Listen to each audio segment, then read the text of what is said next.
नमस्कार दोस्तों, स्वागत है आपका आपके अपने चैनल स्टडी अफेयर्स में। आज हम लोग देखेंगे मध्य पूर्व के एक बहुत बड़े नेता अयातुल्ला अल खमैनी की एयर स्ट्राइक में मृत्यु के बारे में। ये रहे अयातुल्ला अल खमैनी। इनकी मृत्यु यूएस और इज़राइल दोनों के संयुक्त एयर स्ट्राइक में इनकी मृत्यु हुई है। इसकी सूचना अमेरिका के राष्ट्रपति डोनाल्ड ट्रंप ने रविवार को सुबह अपने सोशल मीडिया हैंडल ट्रुथ पर दी, जिसकी पुष्टि बाद में वहाँ के ईरान के कुछ न्यूज़ चैनल और वहाँ के सरकारी टीवी चैनल ने भी की है। वहाँ के न्यूज़ चैनल जैसे कुछ अल जजीरा हैं और भी बहुत सारे न्यूज़ चैनल हैं जो इसकी पुष्टि कर चुके हैं। और ईरान में 40 दिन का जो शोक है वो घोषित हो चुका है। और ईरान के सुप्रीम लीडर की मृत्यु की सूचना वहाँ के टीवी चैनल ने हमको इस प्रकार दी है, जैसे ये हम सुन सकते हैं। इन्ना लिल्लाह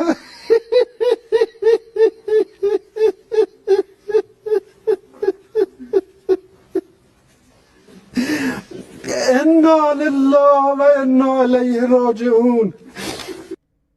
खामनेई की जो मृत्यु हुई है एयर स्ट्राइक में, उसके कैंपस का ये दृश्य है, जो कि एयर स्ट्राइक में उनके कैंपस को ध्वस्त हुआ देखा जा सकता है। और इसके बाद ईरान में 40 दिन का जो शोक है, राष्ट्रीय शोक, वो घोषित हो चुका है। जिसके बाद खामेनेई की मृत्यु की सूचना को कंफर्म करते हुए वहाँ के न्यूज़ चैनल और अदर्स जो भी सोर्सेस हैं उनके अकॉर्डिंग अब वो इस दुनिया में नहीं रहे, जिसकी सूचना यहाँ के न्यूज़ चैनल ने भी दी।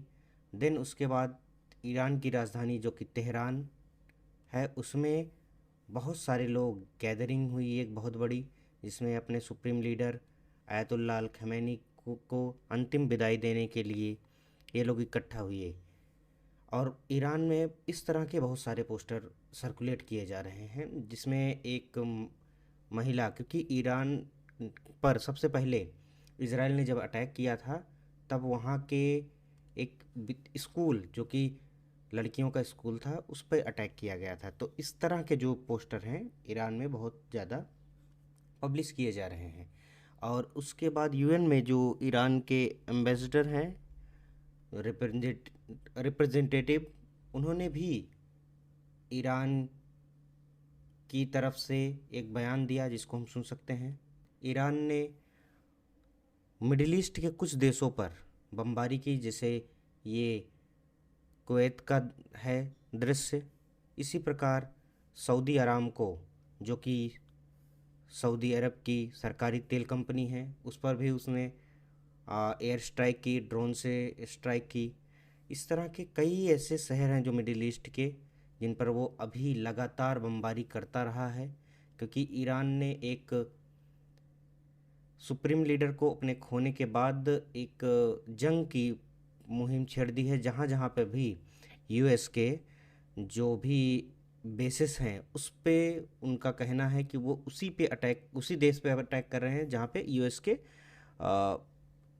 एयरबेस हैं या एयरबेस हैं, नेवल बेस हैं, जो भी बेसिस हैं अदर कंट्रीज़ में, उस पर अटैक करें। क्योंकि इसके बाद ईरान ने एक एडवाइज़री जारी की, जिसपे गल्फ़ ऑफ हरमुज़, ये रहा गल्फ़ ऑफ हरमुज़, जिसको उसने चोक कर दिया है। उसने एक एडवाइज़री भी जारी की, ये रहा गल्फ़ ऑफ हरमुज़, जिससे ऑयल जो है पूरे दुनिया का अप्रॉक्स 20% ऑयल यहाँ से गुजरता है।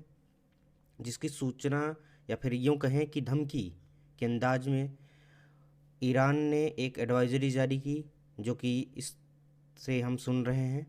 All ships, attention all ships, attention all ships, attention all ships. This is Sepah Navy, Iran's Islamic Revolutionary Guard Corps Navy.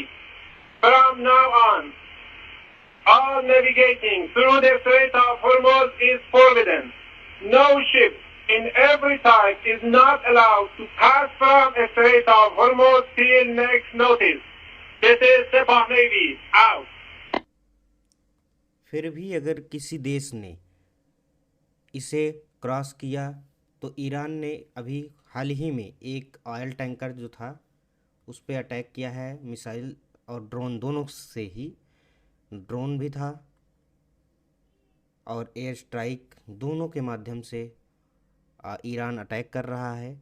और उसका सीधा सा कहना है कि वो अब रुकेगा नहीं, क्योंकि उसके सुप्रीम लीडर, उसके और जो बड़े नेता थे जो कि निर्णय ले सकते थे, वो अब इस दुनिया में नहीं रहे। और ये स्टेट ऑफ हॉर्मुज़ जो कि एक बहुत ही नज़दीक पड़ता है इंडिया, चाइना, जो एशियन कंट्रीज़ हैं, यहाँ के जो ऑयल हैं वो इसी रूट से मैक्सिमम निकलते हैं। और ईरान का कहना है कि वो अब रुकेगा नहीं, क्योंकि ईरान ने जो और चीज़ें हैं वो मिलिट्री एक्शन वो और तेज़ कर दिया है। तो इससे मुझे नहीं लगता या कि अब ईरान